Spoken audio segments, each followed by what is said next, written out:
Simon, let's start with that Georgia recount and the latest on vote finalisation. Where do things stand currently? Well, I mean, the Georgia recount is complete. It was conducted by hand. It didn't use any of the voting machines that the Trump campaign lawyers have made entirely unsubstantiated claims about over the last day or so, Sally.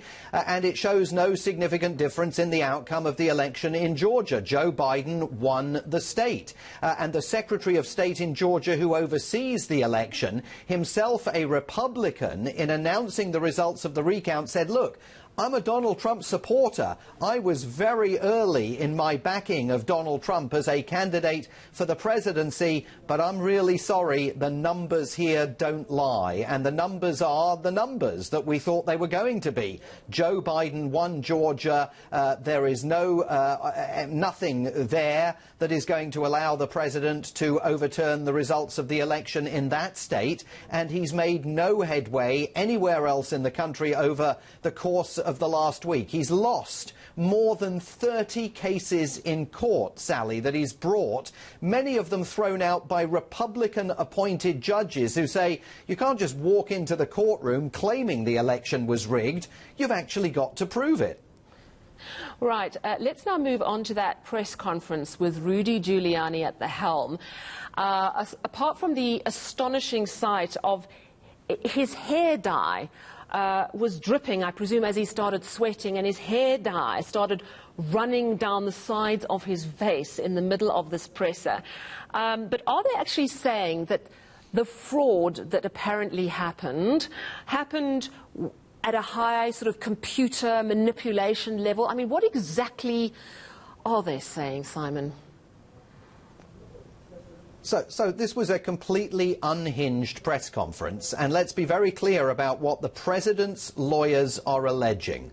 They say, this is their claim, that there was a global conspiracy of Joe Biden, George Soros, the Clinton Foundation, Antifa, and the Venezuelan government to subvert the will of the people and to prevent Donald Trump from winning the landslide that he really won. That is the nature of the conspiracy theory that the president's lawyers are advancing, that this massive, nationwide, global conspiracy by international players sought only in Democrat-run cities to create a situation in which Joe Biden won. In all of those places where Donald Trump won the election, apparently the global conspiracy was not impacting the outcome of the election, only in those states and those cities where Joe Biden won the election. And we saw not just Rudy Giuliani, but some of the other lawyers present for that press conference berating reporters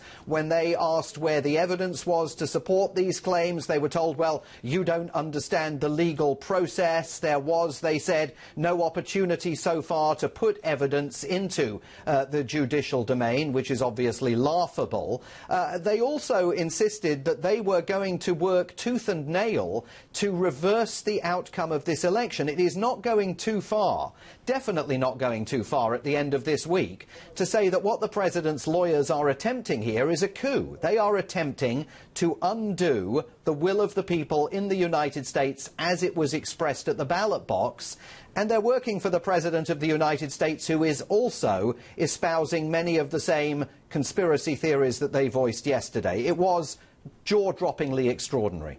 And this in the midst of 250,000 people dead in the USA from COVID-19, something that Joe Biden, the president-elect, and his team are focusing on really strongly. So I'd like an update on that. We know that the vaccine is hopefully going to start moving into people's arms at the end of next month. But at what point should Joe Biden be actually speaking about what Donald Trump's legal team is saying? He's been very sort of, it's going to happen, it's all going to be fine. But the longer Trump sort of denies the election results, the more it just all starts looking very, very murky, doesn't it? Yeah, I mean, it's a problem in two regards. First of all, because President Trump is pushing back and not recognising the outcome of the election, he has not authorised his government to engage in transition to a Biden administration. That means Joe Biden has received no formal information at all about the plan for a vaccine rollout in a country that this week marked 250,000 deaths and a total number of 11.5 million cases of infection since the pandemic began. Now, Joe Biden is under pressure from some Democrats who say he ought to be taking legal action to force the Trump administration's hand. He says he doesn't want to do that. He wants to work behind the scenes, reaching out to congressional Republicans. He seems to think that he's got some juice there and he's able to find a way of working with them. But I think that's very much an attitude rooted in his experience here in Washington in the 70s, 80s and 90s. And time has marched on, and the Republicans on Capitol Hill are themselves still not daring to cross President Trump. So there's a real political problem here for Joe Biden and a practical problem that puts lives on the line. The next president of the United States needs to understand the contours of the vaccine distribution plan, and the Trump campaign and the Trump government won't provide that information to him. He says that is going to delay him by weeks and possibly months when he comes into office, and of course it means a number of deaths that could be prevented won't be.